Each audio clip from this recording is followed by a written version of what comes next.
Boa tarde, pessoal. Na nossa última atividade que eu mandei para vocês já perceberam então que eu tenho uma preocupação em estabelecer uma revisão mais concreta possível do trabalho do Platão e do Aristóteles. Por quê, pessoal? Porque dentro da história da filosofia, que é o que a gente vai trabalhar a partir de agora, que vocês vão perceber que nós vamos trabalhar por época, né? Se você sempre vai ter que comparar, tá? Então, por exemplo, lá na TV agora, vocês vão começar a trabalhar o Agostinho de Hipona, e o Agostinho de Hipona, ele é o cara neoplatônico. E a gente já estudou lá, então, o neoplatonismo, que é essa nova visão, né, do Platão. Depois do Agostinho de Hipona, vocês vão estudar o quê? São Tomás de Aquino. São Tomás de Aquino da Escolástica, 1220 mais ou menos. Ele é um cara que vai revisitar o trabalho de quem? Do Aristóteles. Portanto, se você não entender a fundo Platão e Aristóteles, não adianta você querer entender os outros caras que vêm por aqui. Ah, professora, mas se eu não entender, só não vou entender Agostinho. Sim, mas quem que bebe na fonte do Agostinho? Quem que lê Agostinho? Descartes, Kant, tá? Ou seja, a partir do Agostinho, você vai ter outros autores que vão trabalhar a mesma temática. Quem que vai ser trabalhado a partir do São Tomás de Aquino? Locke no empirismo vai ser trabalhado o próprio Kant, e na contemporaneidade vocês vão ter um monte de autor que trabalha a partir disso. Isso é tão importante na história da filosofia que diz os caras mais tradicionais assim da filosofia que só se pode, que toda a história da filosofia ela só é uma nota de rodapé no livro escrito pelo Platão. Porque se você não entender Platão, meus queridos, você não entende mais ninguém. Então hoje eu vou começar uma revisãozinha contando as alegorias platônicas para a gente tentar entender cada vez mais o que o Platão está falando. Vamos lá então. Hoje eu vou falar para vocês da alegoria da parelha alada. Esse trabalho do Platão é um trabalho na obra Fedro, não é Fedro, é Fedro, olha que nome bonitinho, né? É uma coisa meio grega. Então, o Fedro, né, é um diálogo platônico que vai falar sobre a nossa alma tripartite. O que é tripartite? A nossa alma tem 3 partes. Que tipo, então, de ideia que a nossa alma tem, segundo Platão? Pensa o seguinte, lá está você comendo maionese domingo na casa da sogra e você engasga com uma azeitona. Então você morre. Quando você morre, é tarefa da sua alma sair deste mundo, que a gente chama de mundo real, e se encaminhar para o que a gente chama de mundo ideal. Lembrem-se que na obra do Platão, tudo se trata de uma dinâmica entre o mundo real e o mundo ideal. Então, né, você morreu aí engasgado com a azeitona da sogra, a sua alma vai sair daqui para chegar aqui. Mas como que ela sai? Como que a sua alma se desgruda do seu corpo? Segundo Platão, a sua alma é uma parelha alada. Vamos pensar então o que é uma parelha para começar. Afoguei com azeitona. Brincadeira. Uma parelha é uma viga ou uma biga, igual aquelas que você vê em filme romano, sabe? Aquela que os carinhas ficam assim dirigindo os cavalinhos. Então, é mais ou menos aquilo. Então, você tem um coche, que é onde o cara fica em pé, e você tem 2 cavalos puxando, tá? Aí que tá a grande questão. Nós temos um cavalo, que é o cavalo branco, e nós temos um cavalo, que é um cavalo preto. Vamos lá então. O cavalo branco é o que a gente vai chamar de cavalo irracível. O cavalo, né, branco, é o cavalo irracível, qualidades irracíveis, e que tem as qualidades do deus Apolo, que são essa do teu coração, da sua força, da sua vontade, né, do desejo de fazer aquilo que é certo. Por outro lado, tem gente, né, na sua alma, ou melhor, todos na nossa alma, tem gente que tem mais forte, tem gente que tem mais fraco. Temos o cavalo concupiscível, que é o cavalo preto. O cavalo preto é o cavalo das paixões do nosso corpo, sendo as paixões do nosso corpo a responsável, então, por tirar uma soneca à tarde. Enquanto o cavalo branco é o cavalo da força, o cavalo preto é o cavalo das paixões mais humanas que existem, ou seja, dos nossos prazeres. A vontade de comer, a vontade de dormir, a vontade de fazer sexo, tudo isso representa esse cavalo, é representado nesse cavalo. O deus desse cavalo é o cavalo do Dionísio. Não, é Dionísio. O Dionísio, para quem não lembra, é o deus do vinho, né? O Baco, lá na cultura romana. E aí, né, esse cavalo dionisíaco, ele quer festa, ele quer farra. E esse cavalo, né, o cavalo de Apolo, o cavalo forte, ele quer fazer a sua missão. Qual é a missão, então, da sua parelha?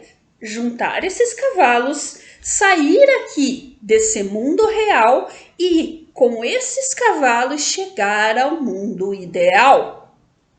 Mas sabe qual é o problema?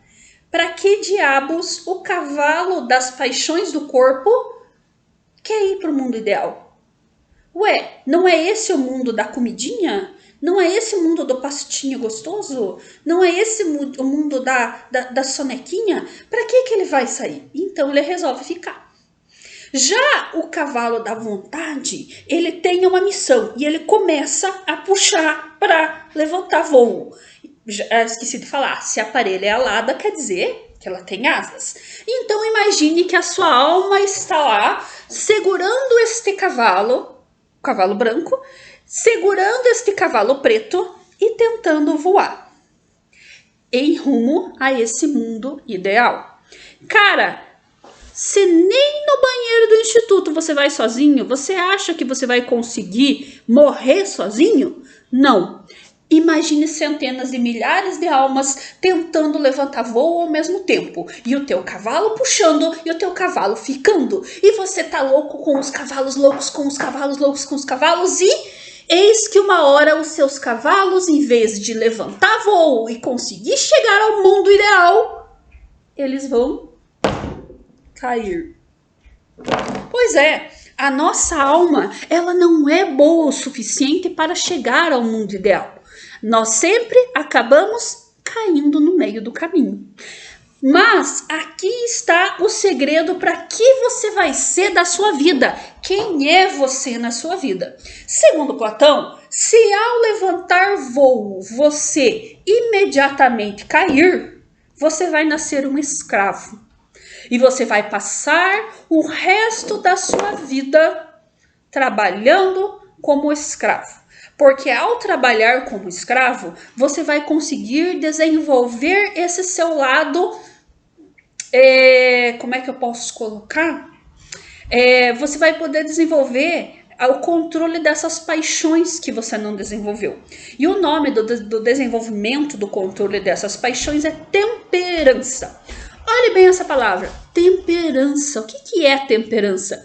Qual é a primeira palavra que vem na sua cabeça? Tempero. Tempero significa o quê? Ué, pense no feijão, tá? Se você colocar muito sal no feijão, o que vai acontecer? Exato, vai ficar manhaca, vai ficar muito salgado. Se você colocar pouco, não vai ficar ruim também? Quer dizer que o sal é ruim? Não, quer dizer somente que você precisa de uma justa medida. E é mais ou menos isso.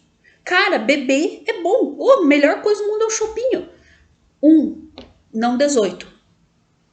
A melhor coisa do mundo é comer com moderação. Sexo é legal, fumar é legal. Quer dizer, eu não falei isso em voz alta. Mas a ideia, cara, é que tudo que é feito com moderação é muito bom. Então, o que você vai ser? Você vai ser um escravo para aprender a ser moderado. Se você conseguir levantar voo e ir um pouquinho mais longe antes de cair, significa que você vai nascer um soldado. Um soldado, né, é o coração, é o peito de uma sociedade. E ele vai voltar para desenvolver a sua coragem enquanto uma justa medida. Porque pense bem, se você é um bom soldado, não significa necessariamente você ser corajoso demais. Sabe por quê? Porque o cemitério tá cheio de gente corajosa, né? Ah, eu vou sair por aí porque eu não pego Covid. E pega, né, gente? Cara, você tem que saber, você tem que ter noção das coisas. No sentido, você vê um cara te assaltar com uma arma, você tá, ei, e daí? Claro que não, você tem que saber, leva tudo, porque você tem a sua vida a proteger.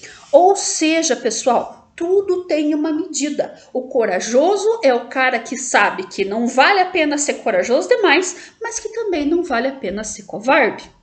Então, né, pode acontecer de você conseguir segurar os seus cavalos o mais longe possível. Longe, longe, longe. Quando você chegar longe, você vai vislumbrar bem de pertinho o mundo ideal. E aí, o que acontece? Você cai, né, querido? E quando você cair, você vai nascer como um rei ou como um filósofo. Por que como um rei ou um filósofo? Porque você conseguiu ver de perto, lá no mundo ideal, os grandes conceitos. Você viu a verdade de pertinho, você viu a beleza de pertinho, você viu tudo o que é perfeito. O bem, a alegria, a justiça, né? Todos esses grandes conceitos do mundo você vislumbrou de perto. E é por isso que dentro da sociedade você vai nascer um cara melhor. Agora eu quero que você pegue um papel e refaça tudo isso. Sabe como é que você vai refazer isso? Primeiro, você vai desenhar um corpinho de um homem, colocando o cavalo branco, o cavalo preto e o dono da charrete, tá? O cavalo preto é o cavalo irracível. O cavalo branco, desculpe, o cavalo preto é o cavalo concupiscível. O cavalo branco é o cavalo irracível. E o dono da charrete, né, é o cocheiro chamado razão. Assim como o teu corpo é formado pela cabeça, que é a razão, o peito, que é a parte, né, irracível, e as partes baixas, ou seja, seu intestino e seus órgãos sexuais, o baixo ventre, que é a parte concupiscível, né? Ao baixo ventre cabe um tipo de controle, né? Ao peito cabe um tipo de controle, a cabeça cabe um tipo de controle. Qual é a parte de baixo? Você tem que desenvolver a temperança. Qual é a parte do peito? Você tem que desenvolver a coragem. Qual é a parte da cabeça para você chegar mais longe? A razão. Desenhe isso lá no seu caderno. Eu sei que tá meio confuso aqui, mas desenhe para você tentar entender e me mande como atividade na finalização desse vídeo, para a gente ver se você conseguiu entender isso daqui. Por que que isso é importante? Porque para o Platão, maior que os seus desejos, maior do que sua vontade de fazer as coisas, é a parte racional da sua alma. É através da sua razão, do fato de que você é um sujeito, acima de tudo, pensante, que faz com que o mundo seja mundo. Cara, vamos pensar. É isso que a gente faz. E é o que a gente faz de melhor. Beleza? Quase saudade de vocês. Eu disse quase. Nos vemos, então, na próxima aula.